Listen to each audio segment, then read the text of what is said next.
Hey guys, so in this video I'm going to outline some strategies that you can use to hit $100 a day faster than me.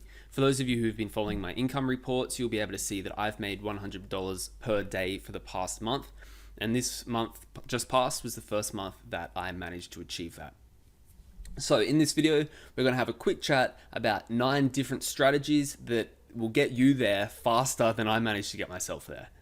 So the quick answer for how fast I got there, I managed to do it in 19 months. So from January to August the 1st, essentially. So January 2019 to August the 1st this year. And that was with 2 websites. And I'll talk about both those websites as we go.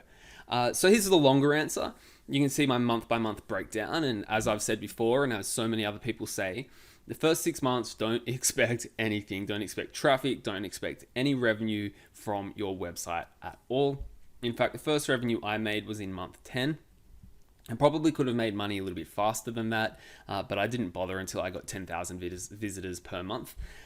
So in month 10, I monetized my first website through Ezoic. You can see that I'd registered my second site in month 7 as well, and I'll come back to that a little bit later.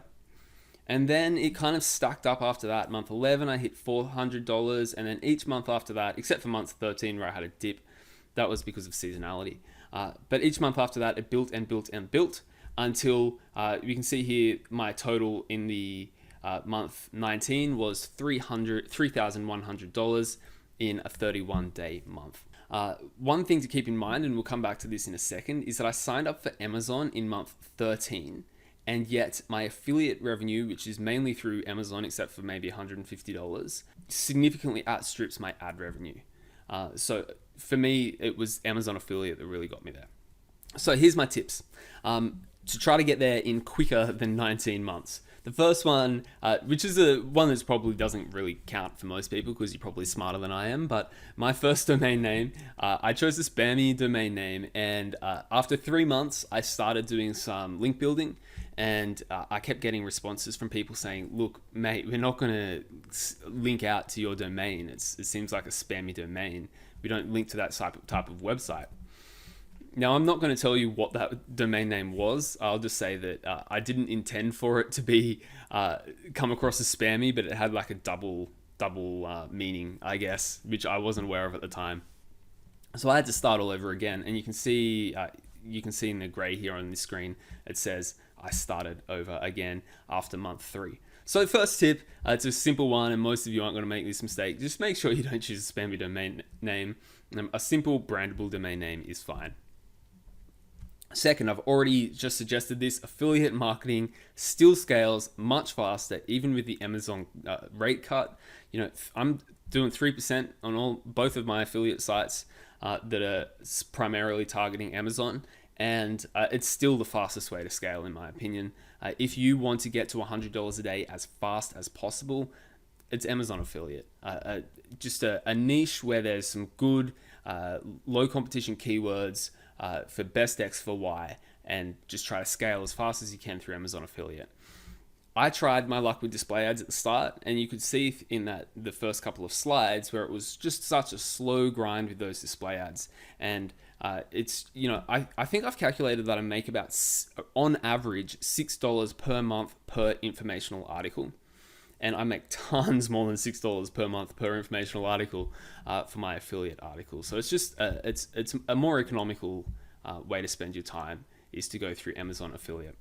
You can see there on that last bullet point there, it says my holy grail, my goal is still to make a full-time living from display ads. The reason I want to make full-time living from display ads is because I don't trust Amazon. I think Amazon's going to disappear in the next few years. You know, fingers crossed they don't, but I think they will. And but I think that display ads will always be there, because even if, you know, I'm on Ezoic right now, if Ezoic crashes, I'll just move over to Monumetric. I might lose a little bit of money, but it's not going to be as much of a catastrophe as if Amazon crashed. So I just feel as if it's a lot safer to go through display ads in the long run. But I'm scaling as fast as I can through Amazon. Once I hit $10,000 a month, then I'll pivot over to try to make more money from display ads. Okay, number 3, master your keyword research. That is so damn important. You do not want to waste time writing articles that are never going to rank. My first 30 articles for my first website never ranked because I didn't understand how to do keyword research. It's so important that you know how to do keyword research. I've got tons of videos on how to do keyword research. Go to my one on why I don't like the KGR, for example, and at the end of that, I talk about my keyword research strategy. My one on baseball, choosing a baseball niche site, I go through how to choose low competition keywords for that one as well. So that's a good place to start, and obviously try to find some other people as well who are smarter than I am and learn from them.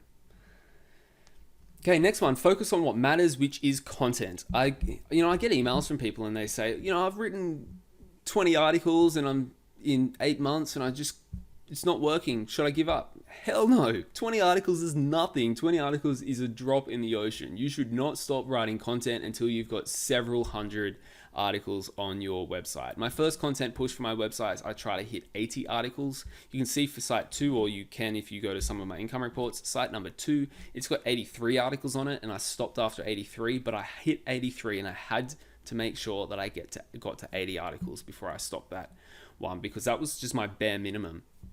For site number 1, I've got 250 articles. I probably stopped on that one. My current strategy is to write several different websites with somewhere between 100 and 200 articles on them. But yeah, focus on content, just smash out content as much as possible. And the next tip, which is create repeatable and scalable templates for your writing, is one way in which I started writing articles a lot faster. So I've just got really simple templates that when I wake up in the morning, I've got the template there, and usually the night before when I'm watching TV, I fill in the subheading. So when I wake up the next morning, I know exactly what I'm going to do. I repeat what I did the previous day, but just with a different keyword, and I just get them done as quickly as possible. And similarly, when I send my templates to my writer, he knows exactly what the template is going to look like, and he and I work on the exact same template. And we know, we just fill out the pieces of the template basically, and it makes it so much quicker. Next one is pay to remove bottlenecks. This is one that I'm still working on for myself, because I do still have a current bottleneck that I know I should pay to remove, but I'm just sort of procrastinating on it. The first bottleneck is outreach. I guess you can interpret outreach.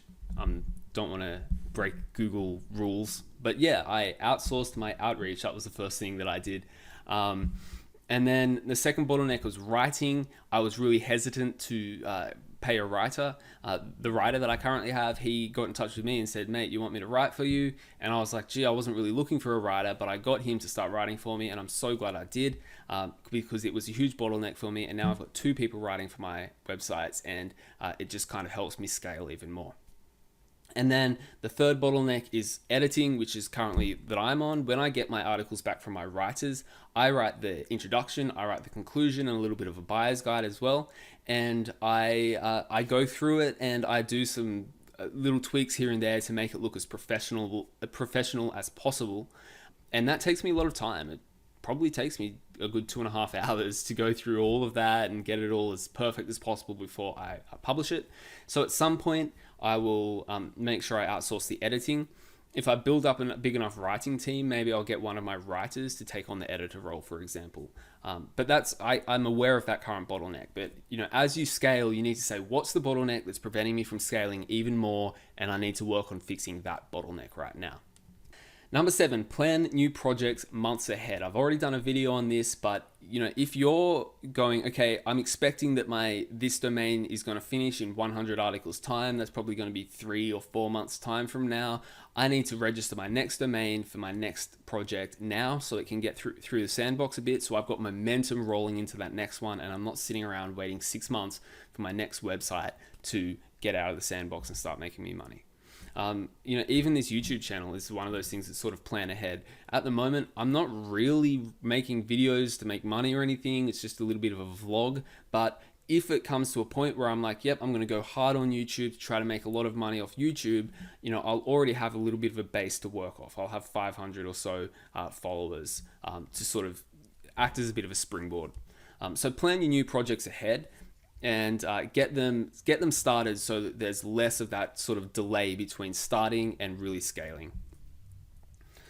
And then the next one is, it is closer than you think, so don't give up. The profits do compound month on month.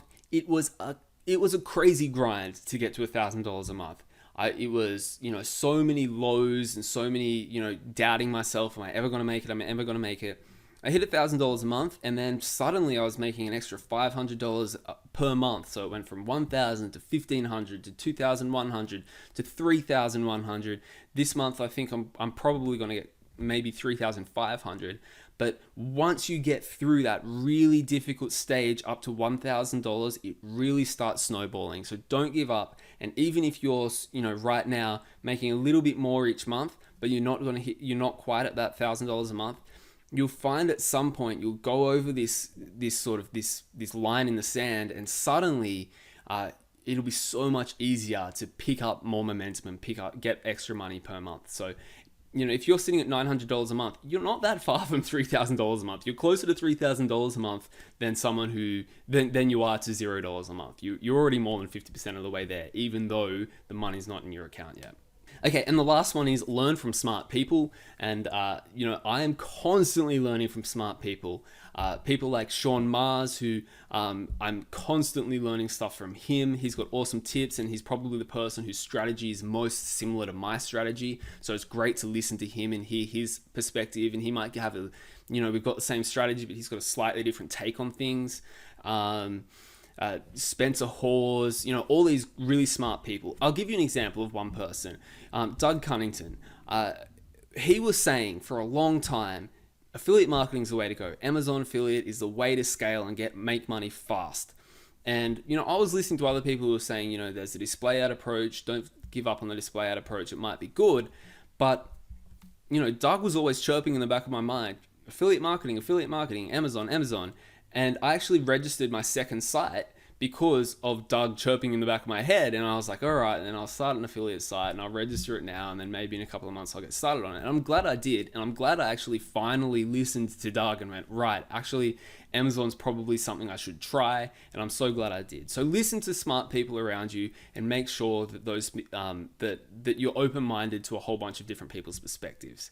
If you're an income school person, for example, don't become one of those people who only listens to income school and is evangelical about everything that income school says, and don't listen to other people, because you just listen to other people, listen to other podcasts. There are so many other people to listen to who have so many good ideas. So the more people you listen to, the better. And that's it. Good luck reaching $100 a month. I hope that you reach $100 a month faster than me.